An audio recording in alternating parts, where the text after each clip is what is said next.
Good morning students. Class 11th कविता वे आँखें, जिसके कवि सुमित्रानंदन पंत। कविता का यह प्रथम पद्यांश है। अंधकार की गुहा सरीखी, उन आँखों से डरता है मन, भरा दूर तक उनमें दारुण, दैन्य दुख का निर्रोदन, वह स्वाधीन किसान रहा, अभिमान भरा आँखों में इसका, छोड़ उसे मझधार आज, संसार कगार सदृश वह खिसका। प्रसंग इसका प्रस्तुत पद्यांश हमारी पाठ्यपुस्तक हिंदी में संकलित वे आँखें नामक कविता से लिया गया है, जिसके कवि है सुमित्रानंदन पंत जी। इसमें किसान की दशा के बारे में वर्णन किया गया है कि एक किसान है जो पूरे संसार का पालन पोषण करता है, लेकिन वही संसार उसको एक किनारे की भांति छोड़ करके चला जाता है। जिस तरह लहरें होती हैं और बीच में लहरें टकराती रहती हैं और वो चुपचाप किनारा उन लहरों को देखता रहता है, उसी प्रकार संसार है किसान की दशा के बारे में देखता है। कवि ने उसकी एक साहूकार वर्ग के द्वारा शोषित किसान की दशा के बारे में वर्णन किया गया है।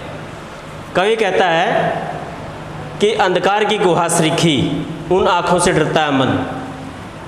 कवि कहता है कि जो किसान की दशा है वो अंधकार की गुफा के समान है, कि जिस प्रकार एक गुफा का अंधेरा कभी समाप्त नहीं होता, उसी प्रकार उसकी जो अंधकार है किसान के अंदर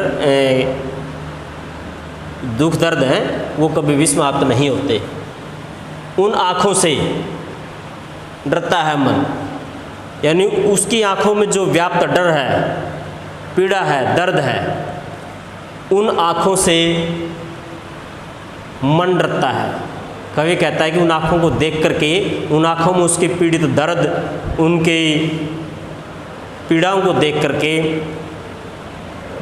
मन बहुत व्याकुल होता है, डरता है मन। भरा दूर तक उनमें दारुण, दैन्य दुख का निरवरोधन।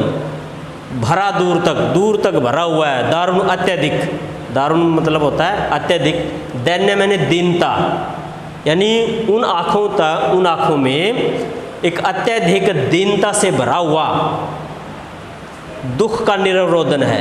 यानी अत्यधिक जो दीनता है, एक दीनता मतलब बहुत ही निर्धन, जिसके अंदर मतलब ऐसा है दीनता, दुख का निरवरोधन। निरव होता है मौन, रोदन का मतलब रुदन, यानी उन आँखों में अत्यधिक दीनता से भरा हुआ दुख का एक मौन रुदन व्याप्त है, भरा हुआ है।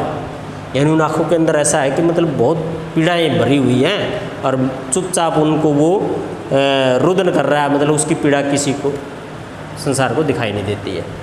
वह स्वाधीन किसान रहा, वह किसान के बारे में कहते हैं, वह किसान हमेशा स्वतंत्र रहा, स्वच्छंद रहा, अपनी मर्जी से चलता रहा। किसान जो खेतों में अन्न पैदा करता रहा, संसार का पालन पोषण करता है, वह किसान हमेशा से स्वतंत्र रहा। अभिमान भरा उसकी आँखों में, यानी उसकी आँखों में एक स्वतंत्रता का जो अभिमान है, गर्व है, वो भरा हुआ है। उसकी आँखों में जो अभिमान का, जो स्वतंत्रता का जो अभिमान है, गर्व है, वो उसकी आँखों में भरा हुआ है कि मैं स्वतंत्र हूँ। छोड़ उसे मझधार में आज, लेकिन ये संसार है उसे आज मझधार में छोड़ करके चला गया। मझधार क्या मतलब? बहती धाराओं के बीच में छोड़ के जाना।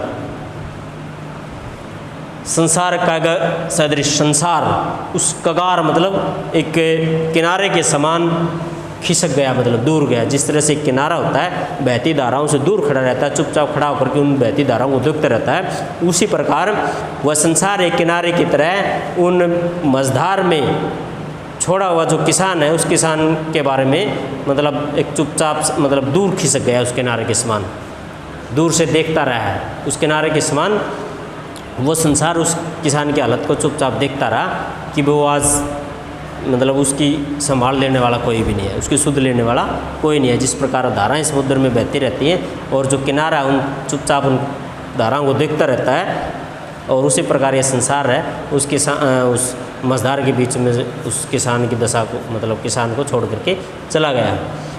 प्रिय विद्यार्थियों, इसके अंदर जो अलंकार अभिमान भरा, आँखों में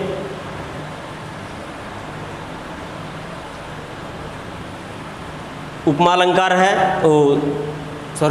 अनुप्रास अलंकार है, संसार काग्रिक सदृश, इसके अंदर उपमा अलंकार है। उपमा अलंकार का मतलब जिसमें के समान किसी के साथ तुलना की जाए और जिसमें एक ही जैसे शब्दों का जो प्रयोग हो, जैसे अभिमान है, है, आँखें हैं, ये अनुप्रास है, एक ही व्यंजन की आवृत्ति बार बार हो। और इसके अंदर तत्सम शब्दों का दारुण है, नीरव है, अंधकार है, अभिमान है, ये सब क्या है, तत्सम शब्दावली। इन तत्सम शब्दों का प्रयोग किया गया है। उपमा और अनुप्रास आदि अलंकारों का प्रयोग किया गया है। किसान जो संसार द्वारा पीड़ित है, एक साहूकार वर्ग के द्वारा पीड़ित है, संसार की दशा के बारे में वर्णन किया गया है। आशा है कि आपको ये पद्यांश समझ में आया होगा। फिर भी अगर किसी प्रकार की कोई समस्या है, उस समस्या का समाधान कर दिया जाएगा। धन्यवाद।